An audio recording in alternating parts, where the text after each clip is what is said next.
Muy buenas noches, amables amigos, foristas en general. Bendiciones en el nombre poderoso de nuestro gran Dios y Salvador Jesucristo.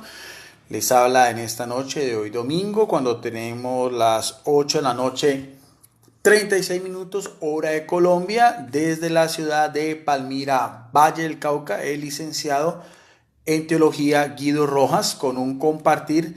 En la noche de hoy vamos a tener, como lo había dicho, en mi muro, un estudio bíblico y de acuerdo también a la tradición cristiana sobre relatos del más allá. Sonaría un poco como de ultratumba o algo así, pero en realidad sí tiene que ver con la vida después de la muerte.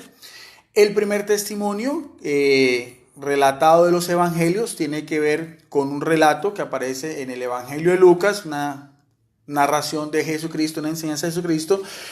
Y el otro relato tiene que ver propiamente con el purgatorio, una evidencia para la Iglesia Católica de que el purgatorio existe. De todas maneras, este video es tanto para los hermanos católicos, para que conozcan un poco más acerca de estos temas, y también porque es una creencia en la Iglesia Católica propia, de creer en la existencia del purgatorio, a la cual se reciben muchas críticas, muchas observaciones de parte de los evangélicos, pero bueno, de todas maneras es bueno tener una actitud de escucha a los hermanos evangélicos, una actitud de respeto, de educación.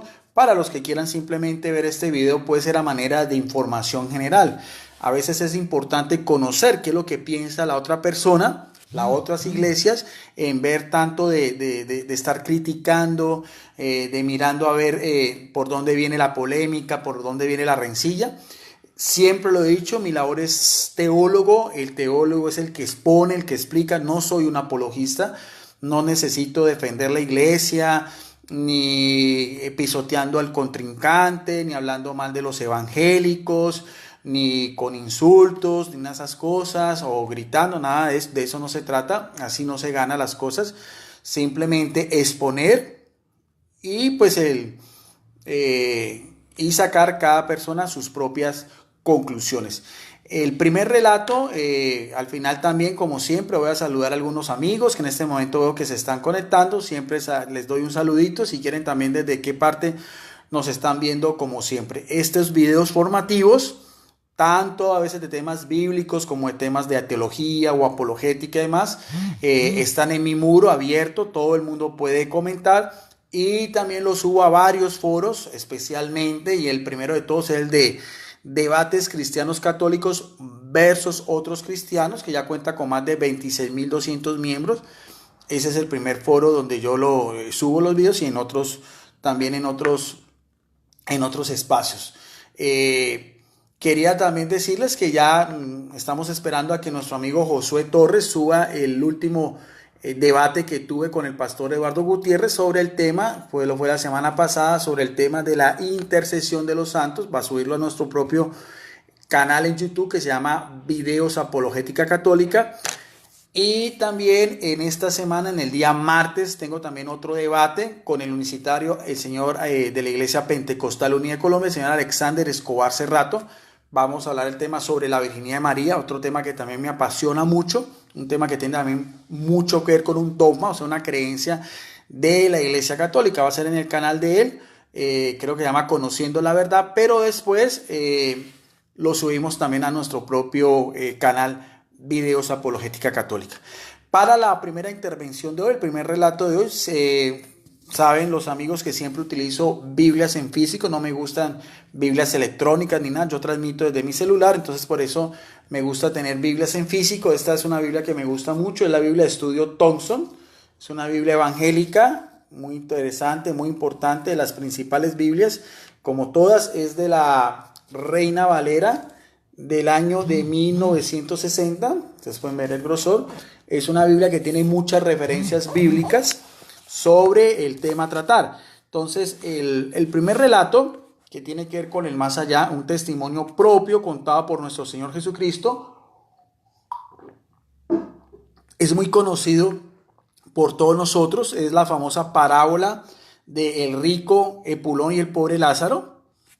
Uno puede sacar mucha información de este relato, que en realidad algunos exégetas no creen que es una parábola sino un relato, porque a diferencia de las parábolas, aquí aparecen nombres propios, igual como sea, sea que sea una parábola, sea que sea una enseñanza dada por Jesucristo. La moraleja que deja nuestro Señor es claro. Está en el Evangelio de Lucas capítulo 16, verso del 19 al 31.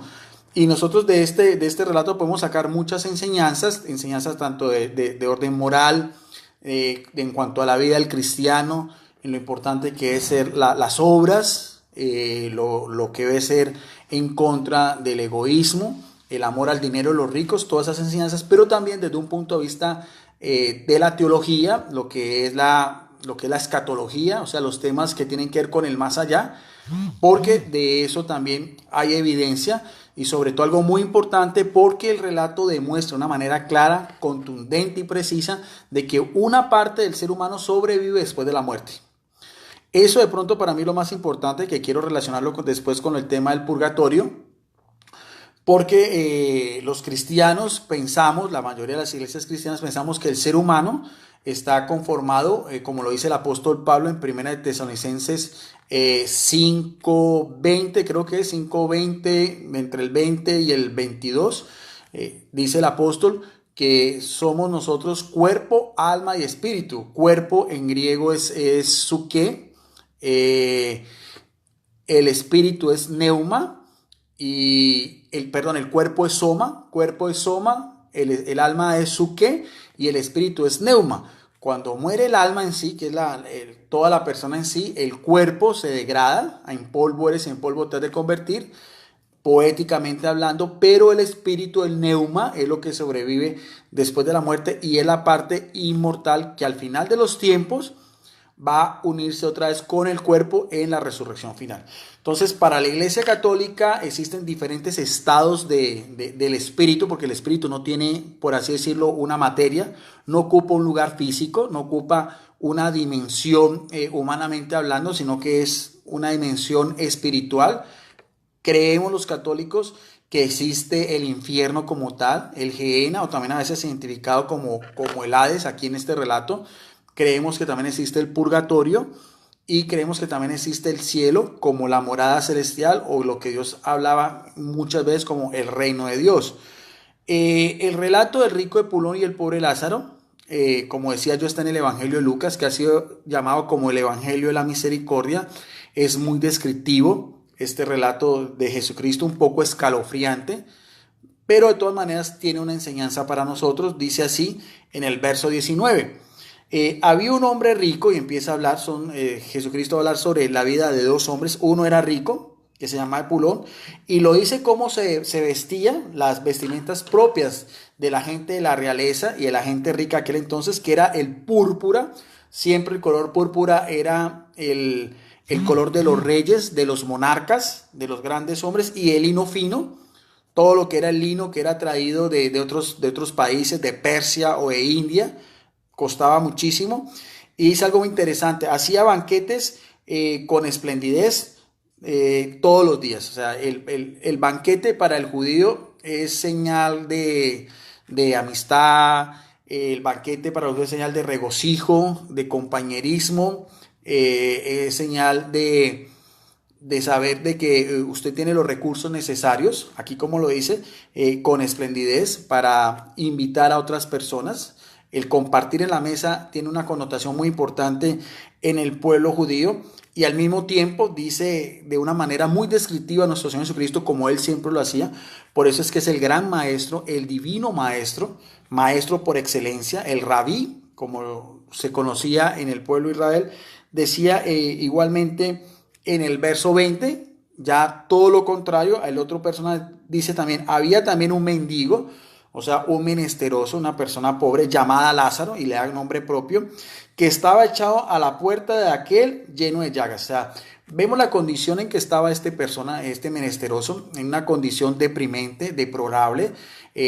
No solamente vivía de una forma paupérrima, de una mendicidad extrema, no tenía ni siquiera una casa, sino que vivía, aquí mismo lo dice, estaba alojado en la puerta del rico y dice que su cuerpo estaba completamente cubierto de llagas, que son heridas abiertas, infectadas. Entonces nosotros veamos el panorama de esta persona menesterosa, de pronto una situación incómoda, tanto para la vista como cualquier cosa, mirarlo en esa condición, como dice, con llagas abiertas, de pronto las moscas pupulando por los lados y todo, con una fetidez propia de la misma condición higiénica tan lamentable en que se encontraba.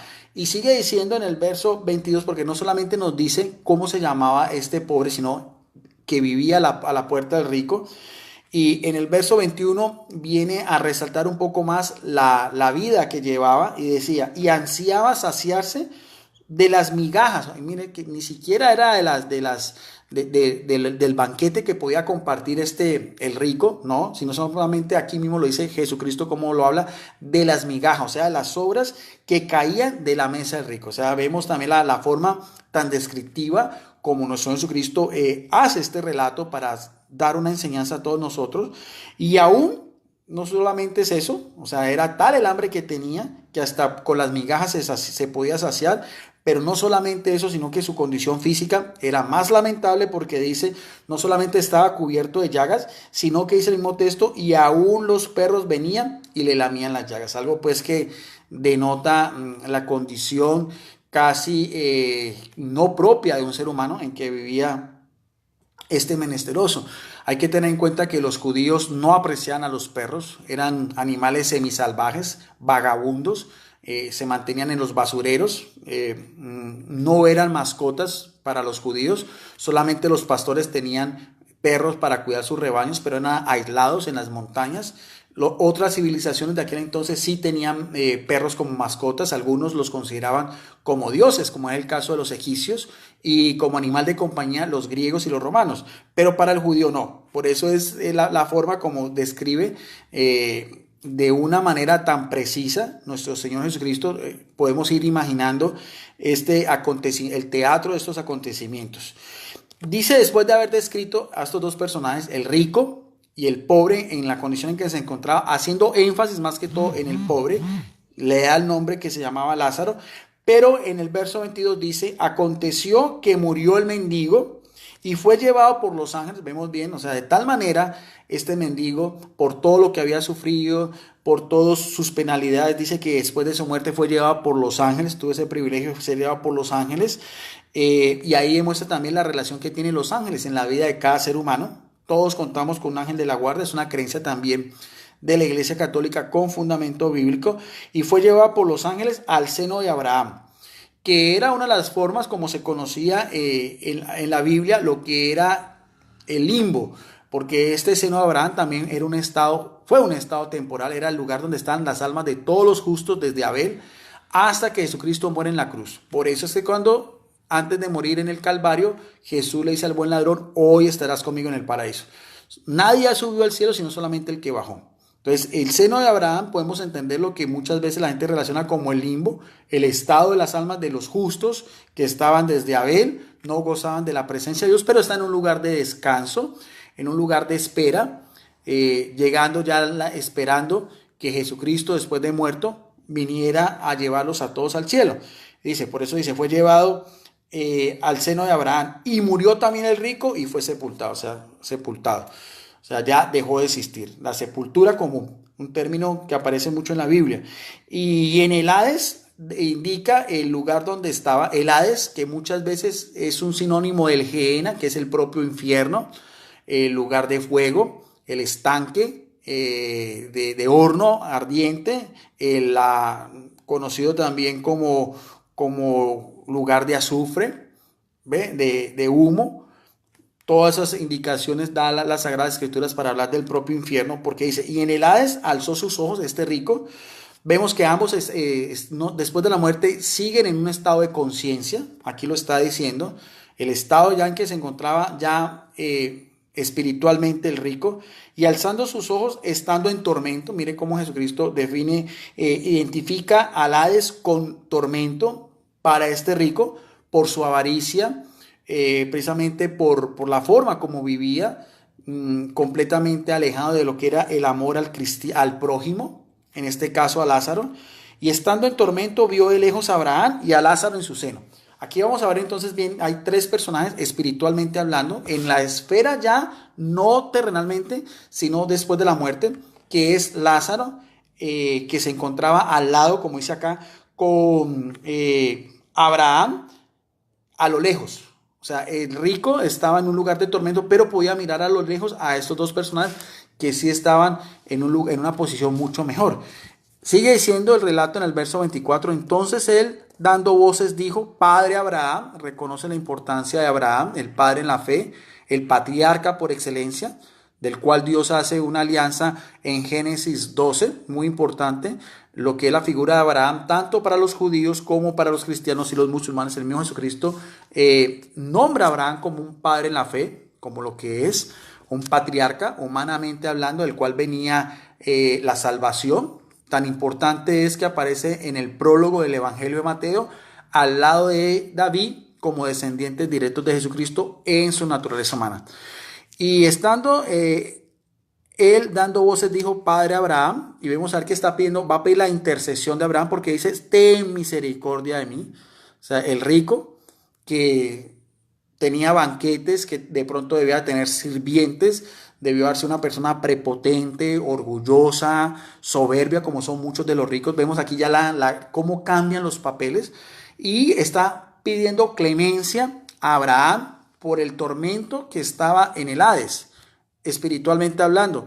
Y dice: y envía a Lázaro para que moje la punta de su dedo en agua y refresque mi lengua, porque estoy atormentado en estas llamas. O sea, sabemos entonces, lo dice Jesucristo, que el Hades, en este caso el infierno, está relacionado con un tormento, no solamente estar lejos de la presencia de Dios, sino también, como dice acá, fuego candente que no consume. Y algo también importante que nosotros podemos analizar en el texto, dice otra vez, quiero recalcar esto: Padre Abraham, ten misericordia de mí y envía a Lázaro para que moje la punta de su dedo en agua. Da a entender de que este rico conocía la situación del mendigo, no era que estuviera ajeno, no era que nunca hubiera salido de su casa y lo hubiera visto. Demuestra que jamás se preocupó por él, nunca lo invitó a sus banquetes, ni siquiera fue capaz, como la parábola del buen samaritano, curarle sus heridas ni nada, pero sabía, mire bien, interesante esto, porque a veces no caemos en cuenta esos detalles tan insignificantes en la palabra de Dios, pero que también tienen mucha profundidad. Conocía el nombre de este menesteroso que vivía en la puerta de su casa, Lázaro. Sabía realmente cómo se llamaba, pero nunca se preocupó por él en demostrarle el amor que debería haber tenido y que hacía parte también de las leyes mosaicas. Era una ley de los judíos, siempre acoger al menesteroso, a los pobres, a las viudas, a los extranjeros. Eso era parte de la ley de Moisés. Pero Abraham le dijo: hijo, y mire bien que Abraham reconoce cierta paternidad. De acuerdo a este relato, espiritualmente hablando, le dice, Abraham le dijo: acuérdate que recibiste tus bienes en vida. Está haciéndole un examen de conciencia lo que era la vida de este rico. Y Lázaro también males. Pero ahora, ya que cambiaron las cosas, ya en un estado de espiritualmente hablando, pero ahora este es consolado aquí. O sea, está en el lugar, en lo que llama el seno de Abraham, en un lugar de consolación, en un lugar de espera. Y tú atormentado. Da a entender lo que era el seno de Abraham en relación a lo que era el Hades. Además de todo esto, va a mirar a ver la gran diferencia. Un gran cisma está puesto entre nosotros y vosotros. Dice bien, entre nosotros y vosotros, dando a entender que tanto en el seno de Abraham había más almas, más espíritus, y también en el Hades también. No solamente estaría Lázaro, sino también otras personas que por su propia vida tuvieron una condenación eterna. Nótese bien otra vez. Lo que dice el verso 26. Además de todo esto, un gran cisma está puesto entre nosotros y vosotros, de manera que los que quieran pasar de aquí a vosotros no pueden, ni allá para acá. O sea, no hay forma. No hay forma, porque son estados del alma ya de una manera definitiva. Entonces le dijo: te ruego pues, otra vez el término rogar, que es súplica, que es una petición, pues Padre, que le envíes a la casa de mi padre. O sea, quiere interceder por su padre y sus hermanos, porque tengo 5 hermanos que me imagino que vivían en la misma condición de él, el mismo egoísmo, la misma avaricia, el mismo corazón cerrado. Dice: porque tengo 5 hermanos, para que les testifique quiere mirar a ver que se puede, aquí nos da a entender de que podría ser factible una aparición de un espíritu, porque aquí mismo lo dice, estamos hablando de seres espirituales. O sea que no es ajeno lo que vamos a ver ahorita en el segundo relato, estas apariciones de almas en pena en el purgatorio. Podría ser casi lo mismo porque aquí lo dice, porque tengo 5 hermanos para que les testifique a fin de que no vengan ellos también en este lugar de tormento. Y Abraham le dijo, a Moisés y a los profetas tienen, que los oigan.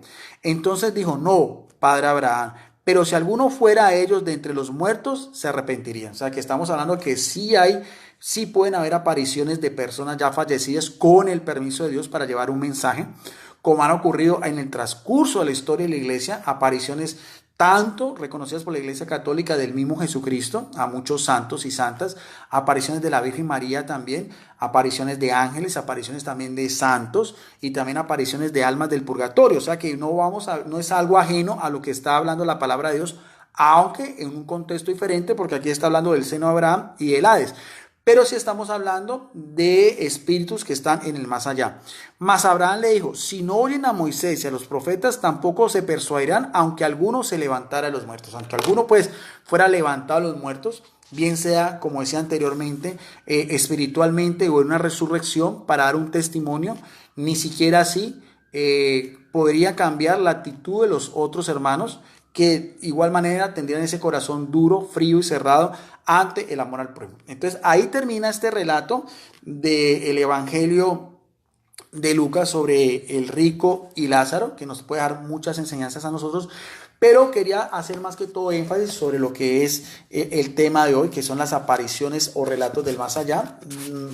De mi libro, que ustedes ya lo conocen, lo he mostrado en varias ocasiones, Verdades de la Fe Católica, que tiene 20 temas de teología, Biblia y apologética fundamentado con las Sagradas Escrituras, de los cuales he sacado muchos de mis compartir, de los debates que he tenido con diferentes hermanos cristianos. Hay un tema especial sobre el purgatorio, la otra vez había ya algunas partes, y me llama la atención, quería compartir con ustedes algo que también está relacionado con las almas del purgatorio, que se llama el Museo Cristiano del Más Allá. Este testimonio que voy a continuación es solamente a manera de información sobre lo que son apariciones de almas en penas a personas vivas relacionadas con el purgatorio, que como dije es una creencia propia de la Iglesia Católica. Pero no está de más a los amigos y foristas evangélicos que solamente puedan escuchar y así sea por cultura general. Dice el relato de lo que yo investigué sobre este Museo Cristiano del Más Allá, no lejos del Vaticano, o sea, en la ciudad de Roma, hay una parroquia, una pequeña parroquia que se llama el Sagrado Corazón del Sufragio, y en esa parroquia se encuentra uno de los museos más interesantes y al mismo tiempo más escalofriantes del mundo entero, porque allí se exhiben diferentes huellas de manos, cruces en libros de oraciones, en ropas de cama, en prendas, en tapices, en marcas de fuego en la madera que fueron dejadas por las almas del purgatorio en sus visitas a familiares y amigos. Generalmente de estas apariciones que se conservan ahí eran mujeres y en su mayoría monjas, para que digan oraciones. ¿Por qué desaparecían estas almas en pena y dejaban estas huellas a veces en las paredes, en los tapices, en las sábanas? Siempre pidiendo ¿qué? Siempre pidiendo que se dijeran lo que es con el dogma del purgatorio, oraciones y obras de caridad, y mandar a celebrar misas para cortar su permanencia en el purgatorio. Lo interesante de estas apariciones no es solamente la aparición en sí, no es algo que tenga que ver con espiritismo, porque el espiritismo es cuando usted invoca espíritus del más allá. No, esto es con permiso de Dios, algo muy parecido al relato que veíamos del rico Epulón y el pobre Lázaro, almas en penas que dejan huellas, como lo decíamos aquí, de una manera visible, pero sobre todo lo importante es el mensaje. Siempre impide lo que la Iglesia Católica tiene con las almas del purgatorio, que es hacer oraciones, hacer sufragios o hacer misas, obras de caridad, para que estas almas en pena puedan subir al cielo. Ahora, ¿de dónde viene ya la existencia y por qué se dio este curioso museo en esta iglesia en la ciudad de Roma? Dice, la existencia del museo se remonta a un incendio que ocurrió en esta iglesia en el año de 1897, a raíz de la cual el padre, un sacerdote llamado Víctor Joe Bruni, comenzó a viajar por toda Europa buscando pruebas de las ánimas en pena, que fueron certificadas por un obispo. A la muerte de este sacerdote, ocurrido en el año 1912, él viajó por toda Europa trayendo esos testimonios que decíamos aquí anteriormente, huellas de manos en los libros de oraciones, en ropa de cama, en prendas, en tapices, en la madera. Después de haber recolectado varios de estos testimonios que fueron certificados por un obispo, a la muerte del sacerdote, ocurrió en el año de 1912, el museo llegó a crecer tanto que uno de sus sucesores pidió permiso al Papa de aquel entonces, de principio del siglo XX, que fue el Papa San Pío X, para reducir los objetos a 19. De todos los que había reunido este sacerdote, se escogieron especialmente 19, que son de pronto los más sobresalientes, los más llamativos, que se guardan juntos en una misma vitrina. O sea, en esta iglesia, en la sacristía, hay una vitrina donde los visitantes, los peregrinos, las personas pueden ir a mirarlos, a ver, se guarda en una misma vitrina en un pasillo que conduce a la sacristía del templo. Ahora, finalizando este relato de este Museo Cristiano del Más Allá, ¿cuál es la posición de la Iglesia Católica? La Iglesia Católica considera estas señales sin hacer de ellas objeto de fe. O sea, no son reliquias, como puede ser otras cosas que tienen que ver con, no, son solamente objetos de fe que dan testimonio e invitan al creyente a orar por las almas de los difuntos. Eso es lo más importante. Esas marcas que se ven ahí de estas ánimas en pena, que dejaron, por así decirlo, huellas, no es como no es un relicario, no es para hacerlo, simplemente es para recordarnos que en la Iglesia Católica se conoce ese estado que es el purgatorio, y que, como lo decían en sus apariciones, hay que hacer oraciones, hay que hacer ayunos, hay que hacer obras de caridad, y sobre todo lo que es la misa, porque la misa para la Iglesia Católica es lo más importante. El sacrificio incruento, sin dolor del sacrificio cruento para Jesucristo. No hay nada en la Iglesia Católica que tenga más valor, de una manera más plena. Es el sacramento de sacramentos, que es la Eucaristía. De todas maneras, si a las personas que creen que son escépticas, que se pueden burlar, bueno, usted puede buscar en internet, en YouTube, usted puede buscar el Museo Cristiano del Más Allá. Ahí hay, yo lo he visto, han habido programas, reportes, hay fotos, videos. Yo de todas maneras de mi archivo personal saqué este recorte que salió la otra vez, y esto que aprecian ustedes acá es parte de esos objetos que se conservan. Ustedes pueden mirar a ver una mano acá, este es en un pedazo de madera y este en un tapiz, de las almas del purgatorio que han dejado prueba de que realmente existe, pidiendo siempre oración, ayuno y sobre todo misa. Esas son algunas de las pruebas. Hay muchas más, como habíamos dicho en el artículo, son 19 de estos objetos que se conservan. Aquí también hay un dibujo sobre lo que es la intercesión de las almas del purgatorio, de María y de un santo ante Jesucristo. Bueno, esto es una creencia de fe propia de la Iglesia Católica, que de todas maneras quería compartir en la noche de hoy. No siendo más por el momento, entonces paso como siempre a saludar a todos los amigos foristas que en este momento están viendo este video desde mi canal, desde mi muro, que después lo comparto, como decía yo, a otros foros. En este momento veo a Gabriel Álvarez, bendiciones, a Martín Soldado. Dice, ¿y eso de pedir por esas almas es gratis o cuesta dinero? Bueno, hay sufragios. Ustedes sabemos que la misa hay un estipendio, porque la misa como tal no tiene un valor monetario, pero sí una ofrenda que se realiza también por lo que es el sostenimiento del culto y el sacerdote. Pero también se puede hacer toda clase de oraciones, rosarios, devocionarios, obras de caridad, que realmente puede ser a manera personal. También veo acá a mi amigo, el señor Rodrigo Andrés Calvo Bernal, que es el director del canal en YouTube de Mesa Redonda con otros apologistas católicos, y con el cual tuvimos un compartir en días pasados. Bendiciones a Rodrigo. Bueno, aquí están comentando Martín Soldado, ¿ve? Algunos, como le digo yo, lo toman de burla, otros lo pueden tomar como una meditación. De eso se trata, cada quien abre su corazón. Relatos de ultratumba, dice Martín Soldado, sí, eso se trataba. Aquí Ciro Ignacio Aguilar Galván, excelente tema, bendiciones.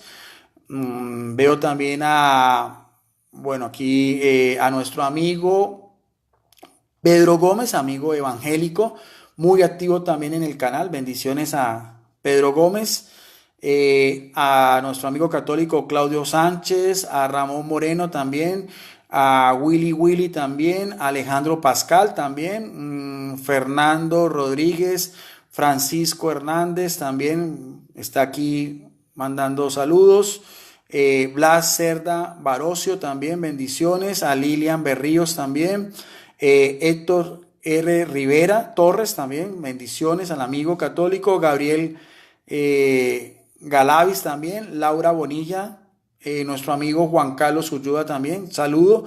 A nuestro amigo también católico Roberto Caso también, son personas que casi siempre ven estos videos. A mi amiga Paula Andrea Solorzano, saludos y bendiciones para nuestro hermano Guido Rojas y para todos los miembros del foro. Gracias a Paula Andrea Solorzano.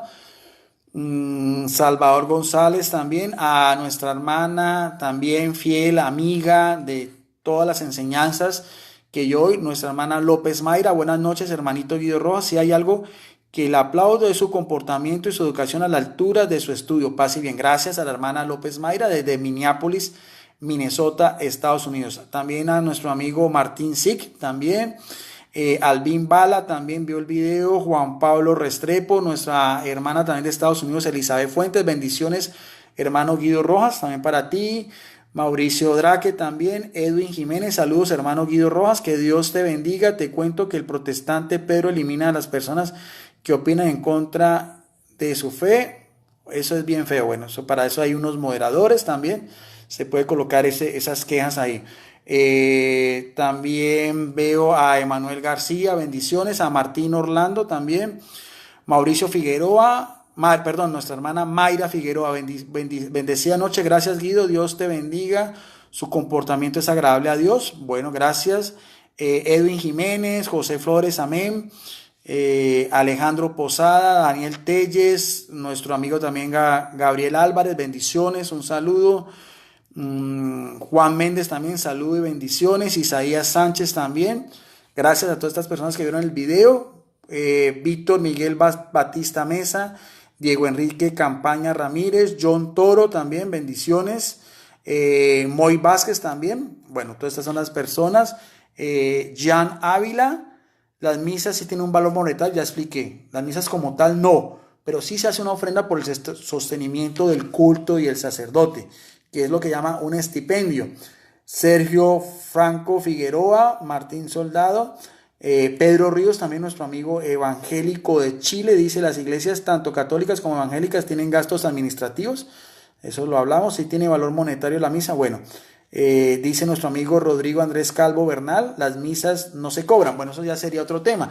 Incluso que últimamente salió del propio Papa Francisco, una declaración en el cual decía a los sacerdotes que si alguna persona requería una misa y no tenía el dinero suficiente, que podía acceder a esas misas. De todas maneras, no son tan costosas. La gente piensa que la misa como tal no tiene un valor, pero sí decía yo, claro, evidentemente, el sostenimiento del culto, del sonido, del propio sacerdote que vive estas ofrendas, de todo lo que son los sacramentos, tiene un valor, pero hay que mirarlo más bien desde ese punto. Igualmente, cualquier fiel cristiano puede ir a misa, puede dar una limosna, ¿no? Y de todas maneras, en el ofertorio, cuando el sacerdote hace el ofertorio, usted también puede pedir por todas sus intenciones, así no haya dado por el estipendio de la misa, porque el sacrificio de Jesucristo cubre a toda la humanidad. Lo que se recibió gratis se da gratis también, pero ese es otro tema también que es muy importante, muy interesante, pero no era en realidad lo que quería ya plantear. Pero bueno, de todas maneras sí aclaró un poco sobre lo que son las misas. Bueno, y también ya para finalizar, saludo también a nuestro amigo y apologista católico también de México, de la Ciudad de México, nuestro amigo Pérez Reynoso. Entonces, a todos, bendiciones. Como siempre, quedamos en el amor. Todos estos testimonios, lo más importante es mirar el sacrificio de Jesucristo en la cruz, nuestro hermano mayor, el ejemplo a seguir, el único modelo que todos cristianos tenemos, y también el único mediador entre Dios y los hombres. Gracias a todos. Si quieren compartir este video, como lo hago de una manera pública, va a quedar en mi muro y también lo comparto también en otros foros. Nos vemos en otra oportunidad. Gracias.